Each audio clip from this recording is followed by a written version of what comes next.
Democrats trying to regain control of the House, and they are apparently looking for a few good vets. The party is reportedly recruiting military veterans to run in next year's midterm elections. So far, House Democrats have recruited 6 to run in traditionally Republican-leaning districts, including Jerry Cannon, a retired Army Major General in Michigan, Kevin Strauss in Pennsylvania, he's a veteran of the Iraq and Afghanistan wars, and another Iraq war veteran, Jim Mower, in Iowa. Democrats would need to pick up 17 seats to take back the House, which is firmly under GOP control. In the Senate right now, Democrats hold a 5-seat majority. So let's debate whether or not this is a good plan and a strategy. Simon Rosenberg is president and founder of the think tank NDN and a former campaign advisor for President Bill Clinton. Mark Thiessen is a fellow at the American Enterprise Institute and a former chief speechwriter for President Bush. Gentlemen, thanks for being here. It's good to be here. Thanks, Alvin. Simon, let me start with you. Is this good sense for the Democrats, or is this just a baldly political move that they are being transparent in doing? Well, I think two things. One, Democrats for a long time have tried very hard to recruit candidates who come from their district and fit their district. There isn't a cookie-cutter type of Democrat. Democrats are a very diverse party, and they're used to that. And I think the second thing is that Democrats are a diverse party. They want all voices and all races and creeds and people from all over the country. And I think that this is completely consistent with the Democratic Party's approach to politics, which is they want all comers and they value the diversity inside their party. Sure, but they're not saying, hey, we want all comers right now to apply. They're like, any of you veterans, come on in. Mark, what do you think? Well, I think Simon puts a pretty nice gloss on the Democratic Party's openness to all points of view. But look, I think this is very good. This is good for the Democrats. It's bad for the Republican Party, but it's good for the country. I think, quite frankly, we need more combat veterans in both parties because both parties have taken a turn towards dovishness and isolationism. I mean, on the Democratic side, you used to have what was known as the Scoop Jackson Democrats, who were liberal on domestic policy but hawkish on foreign policy. And they're basically an extinct breed right now. And we saw that in the debate over Syria, where the president struggled mightily to get Democrats to support even the most limited strikes against the Assad regime.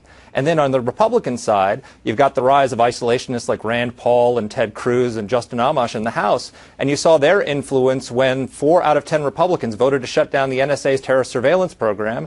And when Republicans said in the sequester, they said no tax increases, but yeah, you can have massive defense cuts, automatic defense cuts. So I think we have a problem where there's dovishness and isolationism creeping in both parties, and I think it would be good to have more combat veterans and people who are hawkish on foreign policy in both the Republican Party and the Democratic Party. Though, I mean, just being a veteran doesn't necessarily make you a hawk No. and, ready for war. Sometimes, as we've seen with Colin Powell and people like that, they're the ones who push most for peace. But let's look at the numbers, Simon, for a second. In the House, Sure. as we understand it, there are 87 veterans currently serving. Let's look at the Senate first. Okay, the House. Total 87 veterans. There are 21 of those are Democrats, 66 are Republicans. Democrats could use to bolster their numbers. Well, I think what Mark is saying, I consider myself one of the last Scoop Jackson Democrats, by the way. So, Mark, there's a few of us left. And remember, the other thing is that both the Secretary...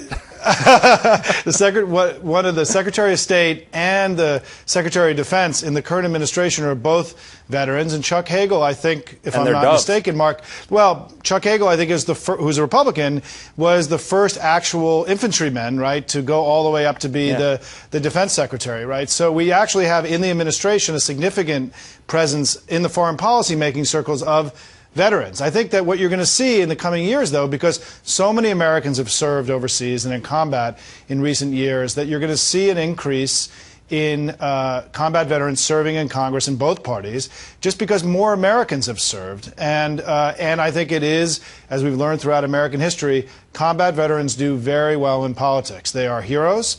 They can often win primary or close elections, and they bring really needed experience to a time when America's role in the world is arguably more important than it's ever been. And moreover, Mark, I mean, just if we're looking at the plain politics of it, the thinking of Democrats, I believe, is that if you have a veteran running as a Democrat, it's harder for Republicans to paint them as a liberal. Sure, and so that's absolutely. effective. And I mean, if you look at the That's absolutely right, and these are people who are going to challenge pro-defense Republicans for the most part in pro-defense districts. So it's a smart move politically for the Democrats to do it. But also look at specifically who these people are that the Democrats have chosen. So you've got Suzanne Patrick, who is a Pentagon official in the Bush administration, who's running in Virginia Beach. You've got Jerry Cannon, whose picture you showed before. He was the head of detainee operations at Guantanamo Bay in 2003, at the height of the time when Democrats were alleging torture was taking place in Guantanamo Bay. He's now the Democrats' candidate for Congress in Michigan. And then you've got Kevin Strauss, who was an Army Ranger, as you pointed out, in Iraq and Afghanistan, but he also spent 6 years at the CIA's Counterterrorism Center, the people who gave us enhanced interrogation and drone strikes. So this is a really interesting set of candidates that the Democratic Party has recruited, and it shows really, I think, how desperate they are to take back Congress. Well, it is an interesting crop of candidates. Simon, it sounds like Mark is saying the Democrats have to act like Republicans to get elected. Listen, I have been on this show with Mark many times, and I have never been happier with Mark than I've been today.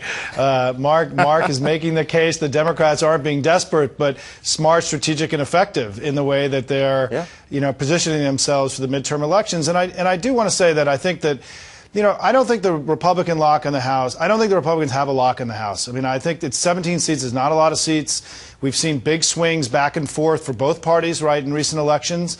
And I don't think the Republicans are governing that well right now. They're not convincing the American people that they're doing a good job with the trust they have. So if the Democrats put a good field in place, a deep one, a broad one, they could win this thing back. And certainly this strategy looks, as according to Mark Thiessen anyway, looks to be an effective one.